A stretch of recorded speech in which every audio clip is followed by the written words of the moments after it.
네, 돈과 진심 사이라는 제목을 가지고 하나님 말씀 증거하도록 하겠습니다. 여러분, 진심은 어디에 담겨 있죠?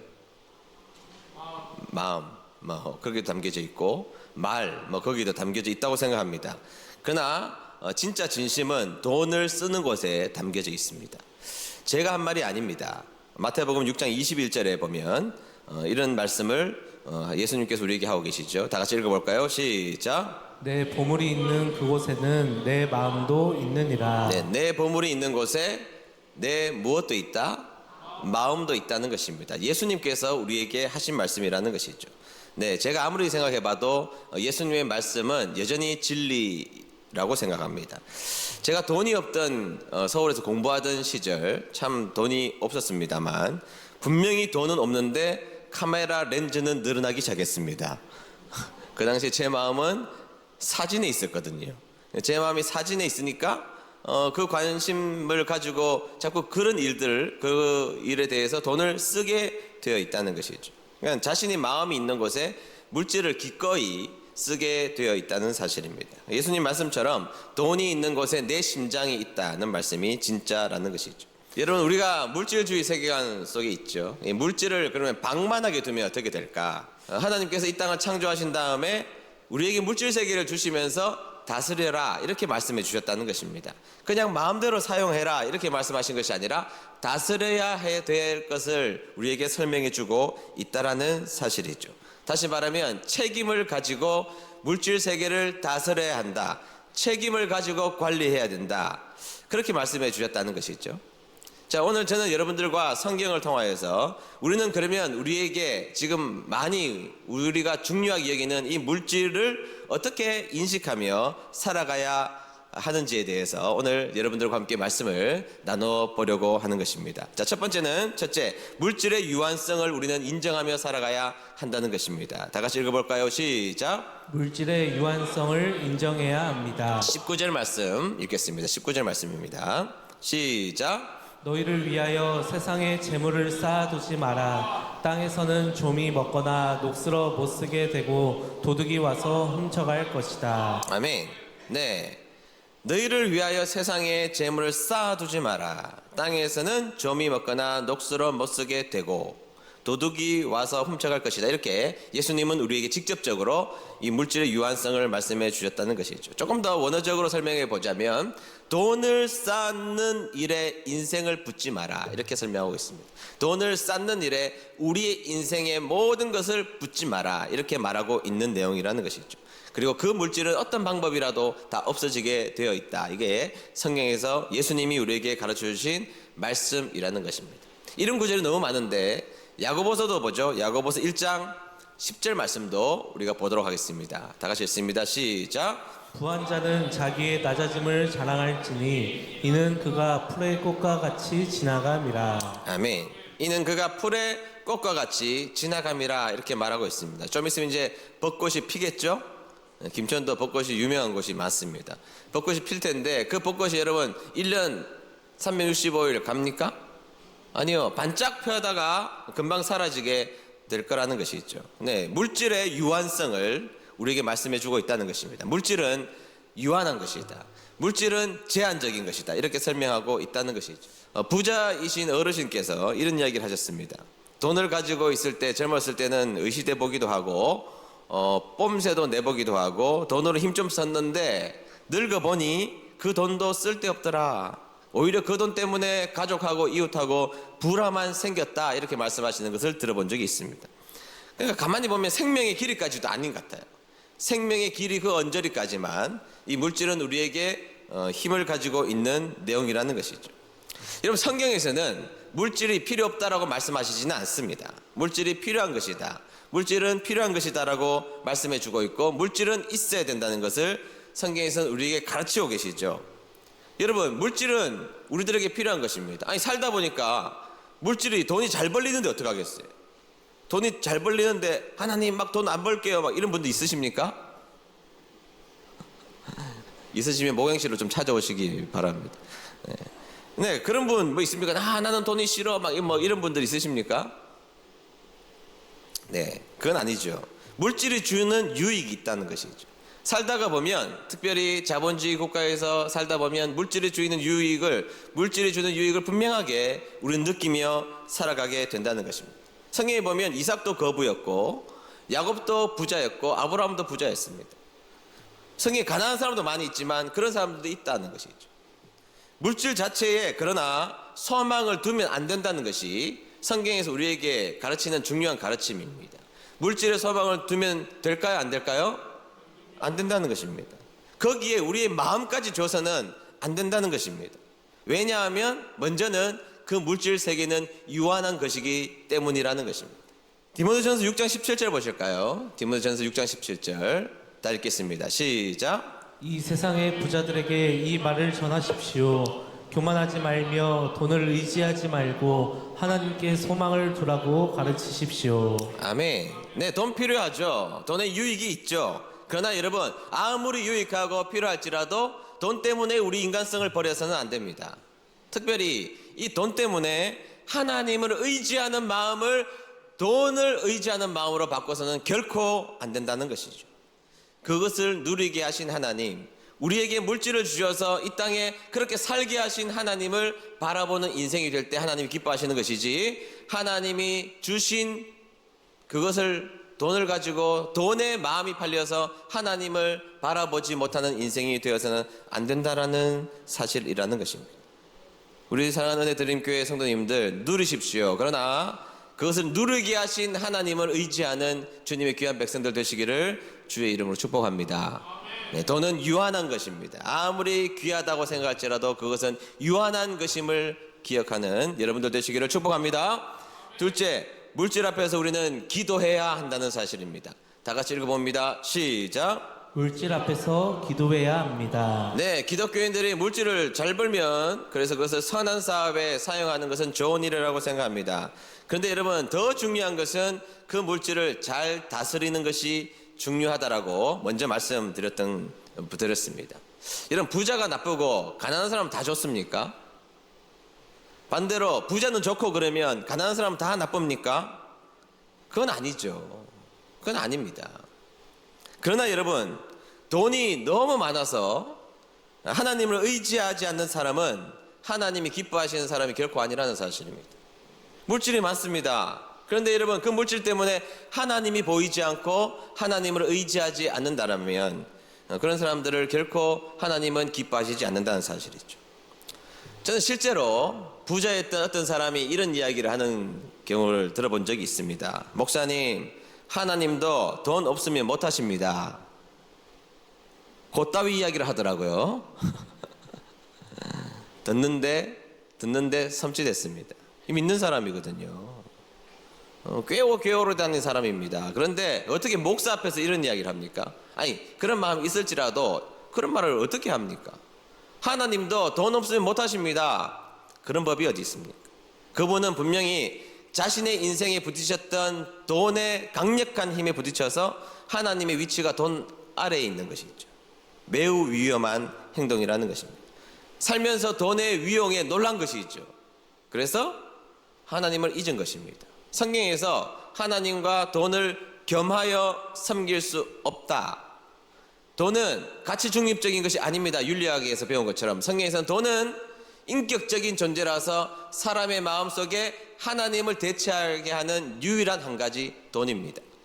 겸하여 섬길 수 없습니다. 그런데 그런 분들은 하나님도 돈 없으면 못한다는 것은 이미 돈이 하나님의 대체물로 사용하고 있었다는 사실이죠. 하나님을 잊은 것입니다. 문제죠? 반대로 여러분, 제가 세계 최고의 작가라고 생각하는 사람은 토스트 예프스키라고 생각합니다. 그 사람이 지었던 가난한 사람들이라는 작품이 있습니다. 그 책에 보면 가난한 하급 관리원 마카르라는 사람이 등장하죠. 그 다음에 젊은 여자였던 바르바라라는 여자가 서로 편지를 주고받는 형식으로 진행이 되는데 둘 다 가난합니다. 이 바카르가 지독히 가난해서 자신의 가난한 상황을 이렇게 묘사하더군요. 가느다란 실오라기 하나에 매달려 있는 것 같은 삶, 이렇게 표현했습니다. 가느다란 실오라기에 자신의 인생이 매달린 것처럼 느껴진다는 겁니다. 여러분, 그렇잖아요. 우리가 가난한 때를 지나가 보면 정말로 지금 이 순간 지나가기 어렵게 근근히 살아가고 있는데 여기에 물질 하나가 더 부담이 얹혀지면 끊어지는 겁니다. 정말 무시무시하고 절벽에 서 있는 듯한 두려움을 사람들은 느끼게 되는 것이죠. 그렇게 표현했습니다. 가느다란 실오라기 하나에 매달려 있는 것 같은 삶, 그것이 자신의 삶이었다는 것입니다. 지독하게 무서웠다는 것이죠. 바르바르라는 그 여인은 가난 때문에 자신이 원하지 않는 부잣집에 그냥 팔려가는 인생이 되어버리고 맙니다. 너무 가난하자 비인격적인 선택을 할 수밖에 없는 여정 속에 살아가게 된다는 것입니다. 많은 작품 가운데 가난으로 인하여서 도둑질을 하게 된 일들을 작품으로 만든 것들이 얼마나 많이 있습니까? 경제적으로 지나치게 궁핍하면 비인간적인 삶을 살아갈 수밖에 없다는 것이죠. 마카르가 이런 말을 합니다. 이 나이에 돈을 함부로 썼다고 비난을 받는 것은 괴로운 일이 같다.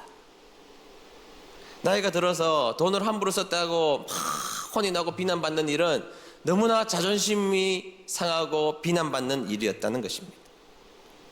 가정에 돈이 없으면 이런 일이 발생하죠. 지나치게 가난해 보세요.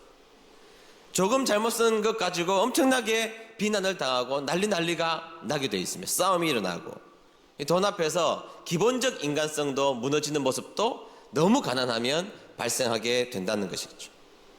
그래서 지나치게 가난하면 그것으로 인하여서 하나님 앞에 나오는 길이 막히기도 하는 문제가 생기기도 한다는 것입니다. 물질이 있을 때 하나님 앞에 우리는 기도를 해야 된다는 것입니다. 여러분, 모범적인 기도가 하나 있습니다. 여러분들이 잘 아는 잠언 7장에서 7절에 30장 7절에서 9절에 나오는 아굴이라는 사람이 지었던 기도였던 것이죠. 한번 제가 읽어보도록 하겠습니다. 내가 두 가지 일을 주께 구하였사오니 내가 죽기 전에 내게 거절하지 마시옵소서.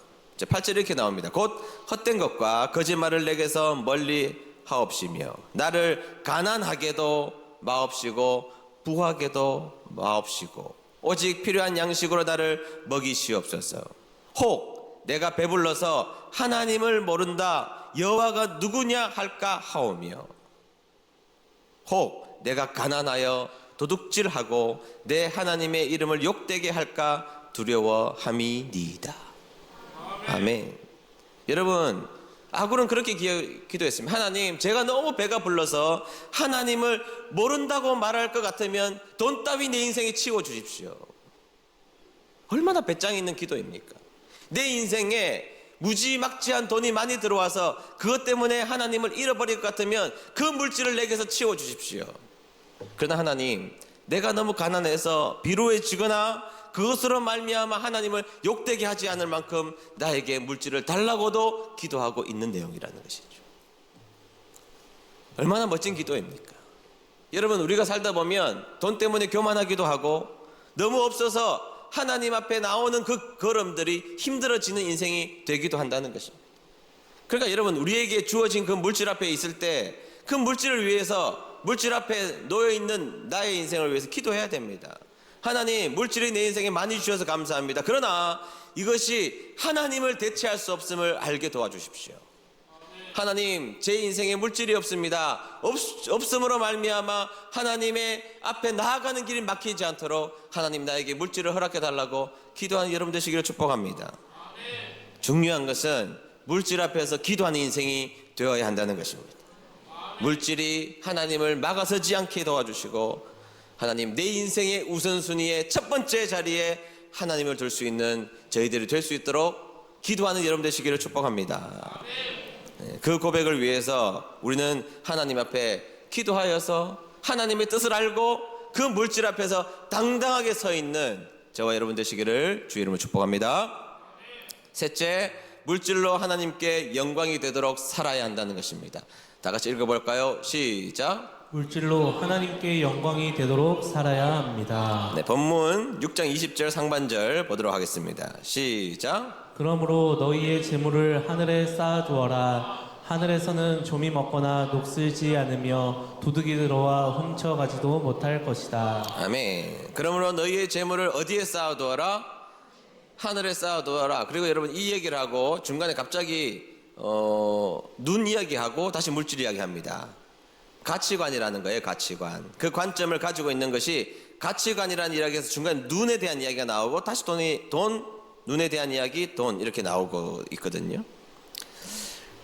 여러분, 하나님 나라를 위해서 사용하면 하나님은 그것을 쌓아두신다는 예수님의 말씀인 것이죠. 우리가 예수님을 믿는다면 예수님의 이 말씀도 역시 믿는 사람이라는 것인데, 우리가 하나님 나라를 위해서, 하나님을 위해서 사용하면 하나님은 그것을 하늘나라에 쌓아두신다는 것입니다. 그러면 여러분, 솔직하게 이 말을 정확하게 설명하자면, 영혼의 관점에서 보면 하나님 앞에 사용한 물질만이 나의 것이 됩니다. 영혼의 관점에서 보면 하나님을 위해서 사용한 것만이 내 것이 된다라는 사실이라는 것이죠. 다윗이 압살롬이 구테타를 일으킨 다음에 맨발로 도망갑니다. 그러니까 뭐 이불도 없고 옷도 없고 맨발로 갔으니까 아무것도 없이 그냥 신속하게 도망을 가게 되었던 것입니다. 비참했습니다. 어떻게 오늘 밤을 보내지? 무엇을 먹지? 그런데 갑자기 거부 바르실레라는 사람이 등장합니다. 부자였던 바르실레가 등장해서 성경에 보면 침대 가져왔습니다. 씻을 대야 가져옵니다. 그릇 가져옵니다. 곡식 가지고 옵니다. 꿀 가지고 오고 버터, 치즈의 엄청난 양을 가지고 와서 다윗과 주위에 있는 사람들 다 먹입니다. 왜 먹였느냐? 성경에서 보면 바르실레가 그들을 불쌍히 여겼더라. 그들을 불쌍히 여기는 마음으로 하나님의 나라를 이루고자 하는 다윗 그 주위에 있는 사람들에게 먹였던 것입니다. 그리고 구테타가 끝난 다음에 다윗이 너무 고맙지 않아요. 바르실레에게 왕궁으로 들어가자, 왕궁 입성하자, 이 말은 너에게 벼슬을 줄게 이 말이에요. 근데 여러분, 다윗 따라가면 그가 지금까지 이루었던 거부가 아닙니다. 이거는 그때부터는 재벌이 되는 거예요. 완전한 재벌이 되는 겁니다. 그런데 가자고 했더니 아닙니다. 왕이시여, 저는 나이가 많습니다. 곧 죽을 겁니다. 그냥 고향집으로 돌아가게 해주십시오 하고 고향집으로 돌아갑니다. 조건이 없다는 거예요. 도와준 조건이 없었다는 것입니다. 아무런 대가를 바라지 않고 했다는 것이죠. 하나님 나라에 쌓아둔 겁니다. 하나님은 그를 진짜 거부라고 인정해 주시고 성경에 많은 이야기를 기록할 수 있지만 그가 하나님 나라를 위해서 섬겼던 그 일들을 놓치지 않고 기록하며 그를 자랑하고 계신다라는 사실입니다. 하나님 나라에 쌓아둔 것만이 우리의 것이 된다는 사실 믿는 여러분 되시기를 축복합니다. 이 땅에 살면서 하나님을 위해서 사용할 수 있어야 됩니다. 여러분, 하나님 이 땅에 살면서 물질 주시죠. 감사함으로 나의 인생 가운데 잘 사용해야 됩니다. 내 가정, 내 자녀, 내가 살아가는 여정 가운데 그 물질이 귀하게 쓰임받을 수 있도록, 낭비되지 않고 의미 있게 사용할 수 있도록 열심히 귀하게 사용해야 됩니다. 그러나 하나님을 위해서 당연히 사용할 마음을 가지고 살아가야 한다는 것입니다. 잘 모을 수 있어야 됩니다. 그리고 잘 사용할 수 있어야 됩니다. 그리고 하나님을 위해서 사용할 수 있어야 됩니다. 여러분, 생명도 건강도 물질도 하나님이 우리에게 허락해 주실 때까지만 내 것일 수 있습니다. 성경에 나오는 부자가 있잖아요. 이 부자는 경영학적으로 뛰어난 사람입니다. 사업이 잘 돼가지고 창고를 더 지을 만큼 사업이 잘 됐습니다. 그것을 가득 채웠습니다. 능력 있는 사람이었습니다. 근데 그가 한 말이 문제였습니다. 자신의 영혼 보고 지금 고가 안에 돈이 가득 채웠으니 네 영혼아 오늘 평안히 쉬어라고 자신의 영혼 가운데 이야기했던 것입니다. 그때 주님이 뭐라 그러시죠? 오늘 밤 네 영혼을 내가 찾으면 그 곳간에 쌓아놓은 물질이 누구 것이 되겠느냐? 그러면서 그 사람을 어리석은 부자라고 이야기하는 것입니다. 잘 모을 수 있어야 되죠. 그러나 여러분, 그것을 놓을 수도 있어야 됩니다. 생명도 물질도 모든 것도 하나님이 허락해 주시는 그때가 있다는 것입니다. 그때가 오기 전까지는 정말 의미 있게 사용해야 되고 쓰임받아야 된다는 것이죠. 어느 목사님, 원로 목사님이 은퇴하시고 쓰신 글이 있습니다. 그 글을 좀 여러분들과 나누려고 합니다. 한번 들어보시죠. 나이 들어 병든 몸 되어 보셨습니까? 어느 누가 보양식이요, 영양식이요 하면서 받들어 모실 사람이 있나요? 녹두죽이요 깨죽이요 하며 정성을 다해 끓여 올 딸이나 며느리가 있습니까? 더욱이 대소변 받아내고 속옷 갈아입혀줄 사람들이 있을까요? 시대가 변해도 너무 변했습니다. 그러나 자식들은 그 일을 하지 못해도 멋들어지게 당신의 비위를 정확하게 맞춰줄 놈이 있습니다. 대소변 받아주는 일, 죽 끓여 대령하는 일, 빨래 해주는 일, 시간 따라 약 먹여주는 일, 자식도 싫어하는데 어느 누가 그렇게 돌보아 준단 말입니까? 그런데 있습니다. 김서방입니다. 김서방은 돈을 말하는 것입니다. 김서방은 별걸 다 해줍니다. 그리고도 불평도 하지 않습니다. 그래서 김서방 함부로 빌려주지 말아야 합니다. 그놈은 일단 나가면 다시 돌아올 줄 모르는 놈입니다. 그러니 누구도 찾지 못하는 곳에 꽁꽁 숨겨 놓으십시오. 김서방 있는 척도 하지 마십시오. 누가 김서방의 안부를 묻걸랑 모른다고 말하십시오. 풀어주면 끝입니다. 그러나 그 김서방도 풀어줄 때가 있습니다. 인생의 종착역이 머지 않았구나 느껴질 때 좋은 곳 찾아가라고 풀어줘야 합니다. 유익한 곳으로, 불쌍한 인생들이 있는 것으로, 등록금을 내지 못하는 학생들에게 하나님이 사랑하시는 교회로 풀어줘야 합니다. 세상에 살 때는 김서방처럼 좋은 것이 없지만 김서방 놓지 않고 하나님 앞에 가는 것은 큰 화가 됩니다. 그러므로 종착역이 가까워졌구나 할 때 김서방을 빨리 하차시켜야 합니다. 그런데 내 인생의 종착역이 어디인지 아는 사람은 아무도 없습니다. 그래서 우리가 인생을 살아가면서 그 소중한 김서방을 잘 사용하시고 그리고 잘 풀어주셔서 예수님보다 김서방 더 좋아하다가 인생 망치지 마시고 예수님을 위해 김서방 사용하여 하나님이 기뻐하시는 사람이 되십시오. 원로 목사님의 글입니다. 여러분 얼마나 멋진 균형감이에요. 이 목사님이 살면서 물질이 필요 없다라고 말씀하시지 않잖아요. 물질의 의미, 물질의 소중함에 대해서도 이 목사님이 우리에게 설명해 주고 있는 것입니다.